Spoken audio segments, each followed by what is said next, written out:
Hello everyone, welcome back to my channel. So कैसे हो आप सब? होपफुली सभी अच्छे होंगे, सभी मस्त होंगे। तो पूरे 3 दिन की छुट्टी मैंने ली थी यूट्यूब से और उसके बाद में अगेन मैं आपके सामने आई हूँ। तो लास्ट वीडियो में मैंने शेयर किया था आपके साथ में कि मैं गई थी अपनी किट्टी में और वहाँ पर थीम थी गुजराती। तो मैंने पूरा ही गुजराती गेटअप लिया था और आप सब ने उसको पसंद भी किया और कमेंट आए थे कि आप पूरी पक्की गुजरातन लग रही हो।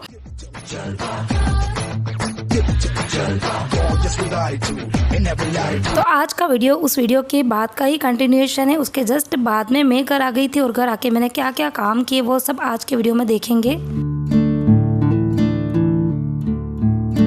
तो ड्रेस चेंज कर लिए और ड्रेस चेंज करने के बाद में अभी मैंने मुंह वगैरह कुछ भी नहीं धोया क्योंकि मेरा इतना तेज हेडेक हो रहा है, इतना ज़्यादा, क्योंकि गर्मी इतनी ज़्यादा हो रही थी और गर्मी में इतने मतलब ताम झाम पहने, साड़ी पहनी और वहाँ पे इतनी बातें करी ना, तो सीरियसली मेरा इतना ज़्यादा हेडेक होने लग गया।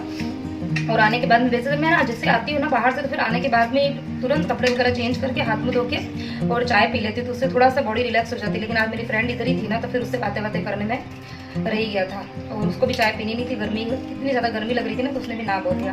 तो बस अभी किचन में आई हूँ, चाय बनाई है, ये देखो अच्छी सी मसालेदार कड़क, अभी मतलब मसाला मैंने खुद ने अभी कुटा है, काली मिर्ची, लौंग, इलायची, थोड़ी सी सूंठ और ये सब डाल के, तभी थोड़ी सी थकान जो उतरेगी। और इधर चाय बन रही थी और साथ में मैं कर रही थी ये डिनर की तैयारी। तो आज डिनर में बनने वाली है पम्पकिन की सब्जी। ठीक है, पम्पकिन की सब्जी बनाऊंगी, पराठे बनाऊंगी। जल्दी जल्दी मतलब होने वाला काम को करना है क्योंकि मेरे ना बहुत तेज पेट दर्द हो रहा है। ठीक है, तो बस सब्जी जो है वो साफ होती जा रही है, चाय यहाँ बन गई है। तो बस सब्जी साफ करने के बाद में पहले बाहर जाऊंगी, आराम से पहले पीऊंगी चाय पीने के बाद में फिर से आऊंगी किचन में, आटा लगाऊंगी, फिर रोटी बनाऊंगी, नहीं सब्जी बनाऊंगी, फिर रोटी बनाऊंगी और उसके बाद में बाकी के काम करूंगी। तो यही है भाई कहानी, क्या करूँ, कहीं पर भी बाहर जाओ कुछ भी करो, लेकिन घर के जो काम है वो करने पड़ेंगे। आज ना सुबह आज उठी तो खैर लेट थी, मैं 5:45 बजे के करीब आज मेरी नींद खुली थी। लेकिन हाँ, उसके बाद में मैं 1 मिनट भी नहीं बैठी हूँ, 1 मिनट भी बैठने का टाइम नहीं मिला है। और ये आज तो बिल्कुल रेस्ट का टाइम नहीं मिला, दिन को भी नहीं मिला है। और अभी मेरा ना वीडियो की एडिटिंग जो है वो भी बाकी है। अभी फटाफट से सब्जी बना के और सब खाना बना देती। सबसे पहले खाने का काम कर लेती हूँ और फिर खाना खा के सबसे पहले वीडियो की एडिटिंग करूँगी और बाकी के काम करूँगी सब बाद में। सबसे पहले वीडियो आप तक टाइम से पहुँचना बहुत ज़रूरी है। अच्छा, कद्दू की सब्ज़ी जब मेरे मम्मी के घर पे बनती थी तो वो बिल्कुल डिफरेंट तरह की बनती थी, क्योंकि हमारे यहाँ पर बेसन वाला कद्दू खाते थे और उसके अंदर कद्दू जो था उसको अच्छे से गला दिया जाता था। लेकिन जब मैं शादी करके यहाँ पर आई, तब जब मैंने फ़र्स्ट टाइम बेसन वाला कद्दू बनाया तो किसी को भी पसंद नहीं आया था, स्पेशली जेंट्स साहब को तो बिल्कुल भी अच्छा नहीं लगा था। क्योंकि यहाँ पर बनाया जाता है खट्टा मीठा कद्दू, इमली वाला। इमली डाल दो, चाहे नींबू की खटाई डाल दो, कुछ भी, तो उस तरीके का बनता है। और उसके लिए जो कद्दू है उसको अच्छे से गलाना नहीं होता है। तो ये वाली सब्ज़ी जो होती है वो बहुत ही जल्दी बन जाती है और मुझे भी इसका टेस्ट अच्छा लगता है, क्योंकि बेसन वाला जो कद्दू होता है ना वो गरम गरम होता है, वो अच्छा लगता है। ठंडे होने के बाद में उसका इतना अच्छा टेस्ट नहीं आता है। लेकिन जो ये खट्टा मीठा कद्दू होता है ना वो काफ़ी टेस्टी लगता है। तो बस मैंने कद्दू जो है उसको तड़का लगा दिया है।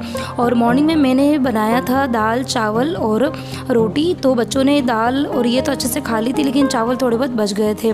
तो जब चावल बच जाते हैं तो मैं उसका कुछ ना कुछ यूज़ ज़रूर कर लेती हूँ। यदि कम होते हैं तो उसको दाल चावल खा लेते हैं, लेकिन आज दाल बिल्कुल ख़त्म हो गई थी। तो मैं इसका बनाने वाली हूँ मसाला राइस, जो काफ़ी ज़्यादा अच्छा लगता है। तो सुबह के चावल थे तो उसके अंदर थोड़ी सी गांठें वगैरह पड़ गई थी, तो मैंने उसको अच्छे से पहले चावल को बिखेर दिया और उसके बाद में उसके अंदर मैंने डाल दिए हैं बिल्कुल रूटीन वाले मसाले, लाल मिर्ची, हल्दी और नमक, और थोड़ी सी डाल दी इसके अंदर शुगर। तो ये वाली जो रेसिपी है वो अगेन मेरे मम्मी की ही रेसिपी है, जो जब भी चावल बच जाते थे ना तो शाम के टाइम पर ये वाले मसाला राइस बनाती थी और जो बहुत ज़्यादा अच्छे लगते थे। मतलब ये समझ लीजिए कि ये जो सिंपल वाले मसाला राइस है ना, इसके आगे तो बिरयानी या जो आप मटर का पुलाव और राइस ये जो बनाते हैं ना, जो भी जीरा राइस, ये सब फेल है, इतने अच्छे लगते हैं। तो एक बार यदि आपके भी घर में यदि बच जाते हैं चावल, तब घर इस तरीके से मसाला राइस ज़रूर बनाना। और बनाना बहुत ही आसान है। मसाले डाल दिए थे मैंने चावल में और अच्छे से उनको हिला दिया था तपेली के अंदर ही। उसके बाद में कढ़ाई के अंदर मैंने तेल रखा, बहुत ज़्यादा ऑयल रखने की ज़रूरत भी नहीं होती है। और उसके बाद में उसमें मैंने राई, जीरा, हींग डाला, हरी मिर्ची डाला, कड़ी पत्ता डालना था लेकिन मैं भूल गई थी, अगर वो डालते तो और भी अच्छा टेस्ट आता। और उसके बाद में मैंने डाल दिए थे चावल और बस अच्छे से हिला देना है। सभी चीज़ें मैंने पहले ही डाल दी थी, मसाले वगैरह, और बस इसको ढक के और सिर्फ आधे 1 मिनट के लिए पकाएंगे और हमारे मसाला राइस जो है वो बनकर तैयार है। तो बच्चों के टिफ़िन में भी ये रख सकते हैं, बहुत टेस्टी लगती है, मतलब बहुत ही ज़्यादा टेस्टी। थोड़ा सा नींबू अगर निचोड़ दो तो और भी ज़्यादा अच्छा लगता है। और उसके बाद में इधर जो कद्दू है वो भी पक गया था, मतलब समझ लीजिए आधा वो पक चुका था। और अभी मैं डाल दूँगी मसाले। तो मसालों में भी मैं बिल्कुल रूटीन वाले मसाले, लाल मिर्ची, हल्दी और थोड़ा सा मैंने शुगर डाली है क्योंकि खट्टा मीठा कद्दू बना रही हूँ। और शुगर की जगह गुड़ भी डाल सकते हैं, लेकिन गुड़ से फिर जो कद्दू का कलर होता है ना वो थोड़ा अच्छा नहीं आता, इसके लिए मैंने शुगर ही डाल दी है। और इमली जो है वो मैंने पहले ही गर्म पानी में भिगो के रख दी थी, क्योंकि मैं इमली फ्रीज़ के अंदर स्टोर करके रखती हूँ, क्योंकि ना बाहर रखते हैं तो वो ख़राब होने लग जाती है, उसके अंदर फंगस लग जाती है, कई बार छोटे छोटे से कीड़े भी पड़ जाते हैं। मैं फ्रीज़ में रखती हूँ तो इसके लिए मैंने उसको पहले ही गर्म पानी में भिगो के रख दिया था। तो थोड़ा सा मैंने इसके अंदर डाल दिया इमली का पल्प, और बस अभी 5 मिनट और लगेंगे और कद्दू जो है वो बनकर तैयार हो गया।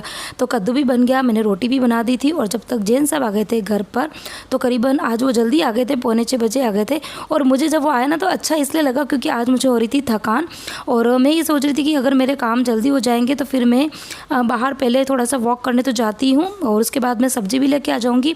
और कुछ मुझे एक्स्ट्रा काम मेरे पड़े हुए हैं जो मैं बहुत दिन से सोच रही हूँ, तो टाइम मिलेगा तो वो काम मैं ज़रूर कर लूँगी। तो बस अभी फटाफट से बच्चे जो है वो भी ट्यूशन से आ गए थे, तो अभी हम सब लोग शाम को साथ में ही डिनर करेंगे।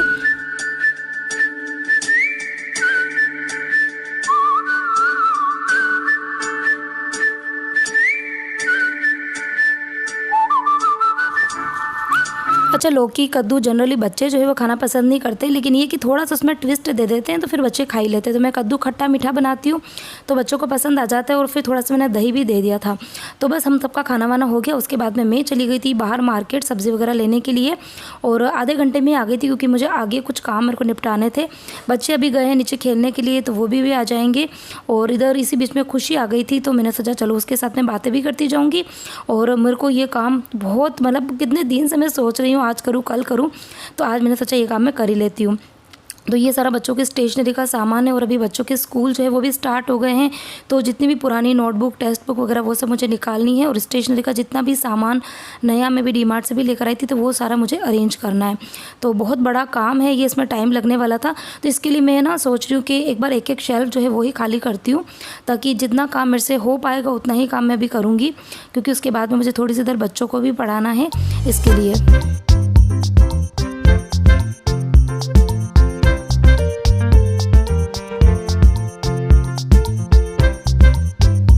तो एक एक शेल्फ़ मैं खाली करती जा रही हूँ। उसके बाद में उसको मैं क्लीनर से साफ़ भी कर रही हूँ। और जो शेल्फ़ है वो पूरी वाइट कलर की, तो मैंने न्यूज़पेपर जो है वो बिछा के रखे हुए हैं। सारी चीज़ें हैं, तो एक एक शेल्फ़ खाली करती जाऊँगी। पहले मैंने सबसे ऊपर वाला शेल्फ खाली कर दिया है, और सबसे पहले मैंने ना इस तरीके की 2 गोनी ले ली है। एक गोनी के अंदर जो भी पुरानी बुक्स वगैरह रहेगी ना, वो मैं कहीं ना कहीं डोनेट करूँगी, तो वो मैं डोनेट करने वाली चीज़ें जो रहेगी वो इसके अंदर भरने वाली हूँ। और एक और रहेगी जो कि बाहर मुझे ऐसे ही डालनी है, मतलब भंगार वाले को बुलाऊंगी, तो सारी चीज़ें एक बार इकट्ठी कर दूंगी और इसके अंदर भरूंगी। ठीक है, तो जो जो चीज़ें निकलती जा रही है ना, जैसे कि पुराने पेपर्स वगैरह भी निकलेंगे, क्योंकि हर शेल्फ, पूरा ये जो शेल्फ है ना वो व्हाइट कलर का है, तो इसके लिए मैंने सबके अंदर न्यूज़ पेपर जो है वो बिछा के रखे हुए हैं। और ये देखो उनकी हालत कैसी हो गई, जब बिछाए थे ना तब तो एकदम वाइट थे, और अभी ये पूरे ना येलो, ये भी कैमरा में दिख नहीं रहे, बाकी पूरे येलो येलो हो गए। ठीक है, अब इनको तो मैं फेंकने वाली हूँ, तो इनको मैं डाल दूंगी सारे जो मेरे को सामान भंगार वाले को देने रहेंगे ना उसके लिए। तो एक गोनी के अंदर सारा सामान जो मुझे भंगार वाले को देना है उसको, और एक के अंदर रखूंगी जो मुझे डोनेट करना रहेगा। ठीक है, और जब भी सफाई करती हूँ ढेर सारा सामान निकालती हूँ, और मुझे पता नहीं चलता इतना सारा इकट्ठा हो कैसे जाता है। बहुत सारी चीज़ें, देखो बच्चों की एक्टिविटी लास्ट ईयर की, बहुत सारी बच्चों की, देखो साइंस की एक्टिविटी है। ये वाला सिंपल सर्किट हाउस बच्चों ने बनाया था, तो बड़ी मेहनत से बनाते हैं, लेकिन फिर जैसे ही साल खत्म होता है तो ये सारी चीज़ें हमको डालनी ही पड़ती है। और पूरे साल की एक्टिविटीज़ जितनी भी होती है ना वो सब संभाल के रखनी होती है, क्योंकि लास्ट में बनता है पोर्टफोलियो। और इसीलिए ये जो कैबिनेट है ना, ये मैं हमेशा जमाती हूँ, लेकिन फिर धीरे धीरे इस तरीके का हो जाता है, क्योंकि बच्चों की भी गलती नहीं, क्योंकि जगह है कम, दोनों बच्चों का सामान इसी के अंदर रहता है, तो फिर फैल ही जाता है। ठीक है, तो चलो जल्दी से कर लेते हैं काम। तो एक एक बुक को मैं अच्छे से चेक कर रही हूँ, क्योंकि पूरा साल में कब कौन सी चीज़ काम आ जाती है पता नहीं चलता, और फिर छोटी छोटी चीज़ों के लिए ना भागना पड़ता है। क्योंकि कई बार कुछ चीज़ें ऐसी होती है ना, बच्चों की एक्टिविटी मिल जाती है जहाँ पर कोई पिक्चर जो है वो कट करके चिपकानी है, तो इस तरह की जो मेरे पास में स्टोरी बुक वगैरह जो पुरानी पड़ी रहती है ना, तो वो मैं डिस्कार्ड नहीं करती हूँ, वो मैं रखती हूँ, ताकि वो बच्चों के फिर कभी ना कभी काम आई जाती है। क्योंकि मुझे पता है ये छोटी छोटी चीज़ों के लिए ना फिर भागना पड़ता है, और पैसे भी बहुत ज़्यादा लग जाते हैं। मतलब रोज़ बच्चे स्कूल से आते हैं तो आज A4 साइज पेपर चाहिए, आज क्राफ्ट पेपर चाहिए, आज पेन चाहिए, आज पेंसिल चाहिए, मतलब कुछ ना कुछ बच्चों की डिमांड रहती ही है। तो इसके लिए चीज़ों को मैंने इतना अच्छे से अरेंज करके रखा हुआ है। और अभी मैं आपको आगे बताऊंगी भी सही कि मैंने किस तरीके की चीज़ें जो है वो कितने लंबे टाइम से संभाल के रखी हुई है, जो मेरे अभी भी काम आ जाती है। जैसे कि ये कार्डबोर्ड्स है, ये कार्डबोर्ड जो है जब कोविड के टाइम पे बच्चों के ऑनलाइन स्कूल चलते थे ना, तब उस टाइम पे कैसा होता था कि पढ़ाई कम होती थी, इस तरह की एक्टिविटियाँ ज़्यादा मिलती थी। तो ये कार्डबोर्ड के ऊपर इतनी सारी ये ड्राइंग्स वगैरह बच्चों ने पेंट की हुई है। तो ये करीबन 2-2 साल हो गए, मैंने अभी भी इन कार्डबोर्ड्स को संभाल के रखा हुआ है। बहुत सारे थे जो बच्चों ने लास्ट 6 क्लास में काम में ले लिए थे, और अभी भी शायद 5 से 6 पड़े हुए हैं। तो जब भी एक्टिविटी मिलती है तो उनमें जब कार्डबोर्ड का यूज़ होता है ना, तो मैं इनके ऊपर A3 साइज़ के बड़े पेपर्स आते हैं वाइट कलर के, वो शीट चिपका के और उसको फिर से रीयूज़ कर लेती हूँ। तो मतलब आने में ऐसा कुछ नहीं है, ये 10-10 रुपए के ही मिलते हैं, लेकिन ये कि ये जब काम आ जाएंगे तो फिर 10 रुपये भी क्यों बिगाड़े। तो मेरी तो खैर यही सोच है। तभी बस सभी चीज़ों को मैं अच्छे से अरेंज कर दूँगी और फिर आपको लास्ट में इसका पूरा एक टूर भी देने वाली हूँ। और अच्छे से देखना ज़रूर, क्योंकि हो सकता है छोटी छोटी जो चीज़ें मैं आपके साथ में शेयर करूँगी, हो सकता है आपके वो कुछ ना कुछ काम आ जाए।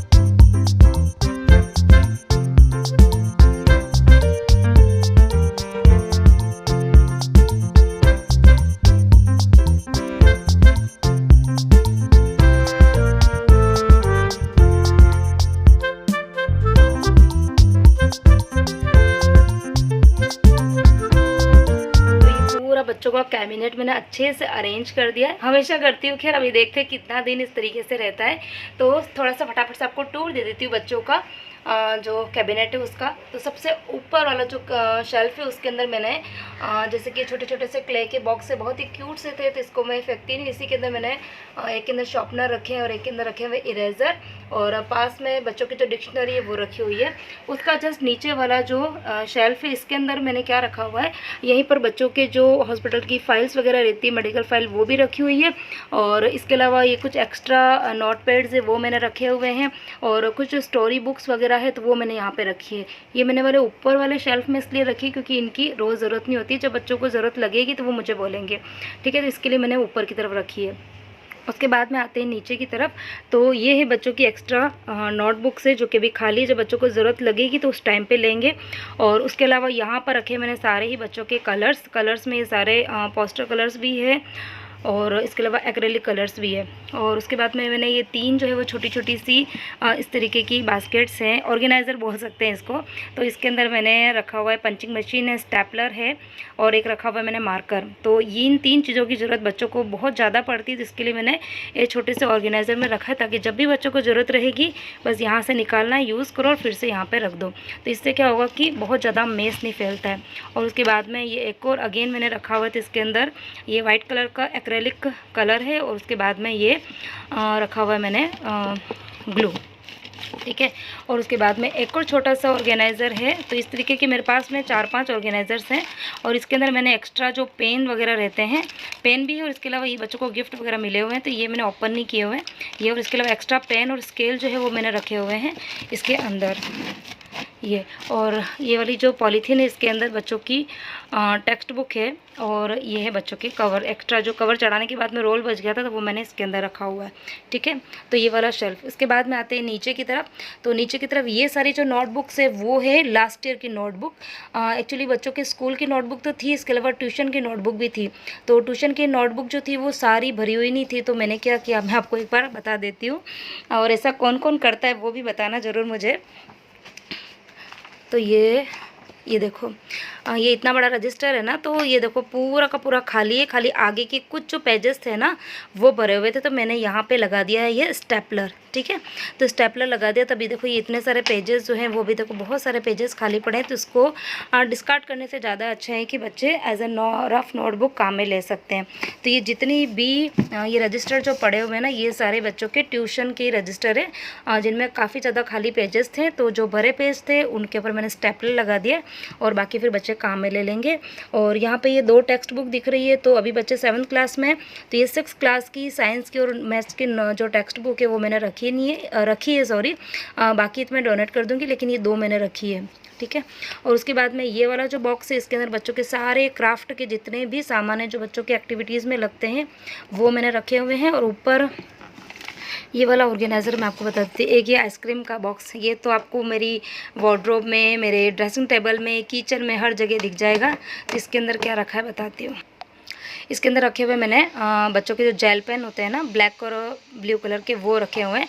अभी इतने ही हैं, तो मैं जब भी लेकर आऊँगी, या बच्चों को कई बार है ना गिफ्ट भी मिलते हैं, स्कूल से भी मिल जाते हैं, पाठशाला जाते हैं वहाँ पर भी मिल जाते हैं, बर्थडे पार्टीज़ में भी मिल जाते हैं, तो इसके अंदर रखेंगे ताकि बच्चों को ना ईजिली चीज़ें मिल जाती है ना, तो फिर बच्चे गंदगी नहीं फैलाएंगे। और ये वाले बॉक्स की बात करती हूँ, ये वाला ऑर्गेनाइज़र, ये देखो, ये है परी जब शायद 6 या 7 साल की कुछ थी ना, तो हमने उसको ये वाला किचन सेट, हाँ कुकिंग सेट था ना, ये गिफ्ट किया था। तो इसके अंदर जो किचन सेट था वो तो इसने यूज़ में ले लिया, लेकिन ये बॉक्स मुझे बहुत अच्छा लगा था और काफ़ी स्पेशियस भी, बहुत सारी चीज़ें इसमें आ जाती है, तो ये मैंने डिस्कार्ड नहीं किया था। तो इसके अंदर मैंने क्या रखा हुआ है, अगेन एक एक्स्ट्रा ग्लू था वो रखा हुआ है, उसके अलावा ये सारे मार्कर मैंने रखे हुए हैं, और भी कुछ चीज़ें जो अभी तो स्कूल स्टार्ट हुए हैं, धीरे धीरे जो भी चीज़ें आएगी तो इस तरीके के ऑर्गेनाइज़र में रख सकते हैं, तो ख़रीदने की ज़रूरत नहीं होती है। बिना मतलब जो घर के अंदर चीज़ें ना, उससे भी हम घर को अच्छे से ऑर्गेनाइज़ करके रख सकते हैं, ठीक है।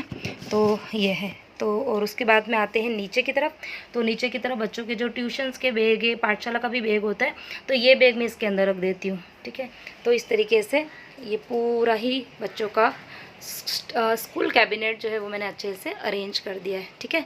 तो कैसा लगा मेरा ये छोटा सा ऑर्गेनाइजेशन, क्लीनिंग, जो भी कह दो, कैसा लगा बताना ज़रूर मुझे, ठीक है।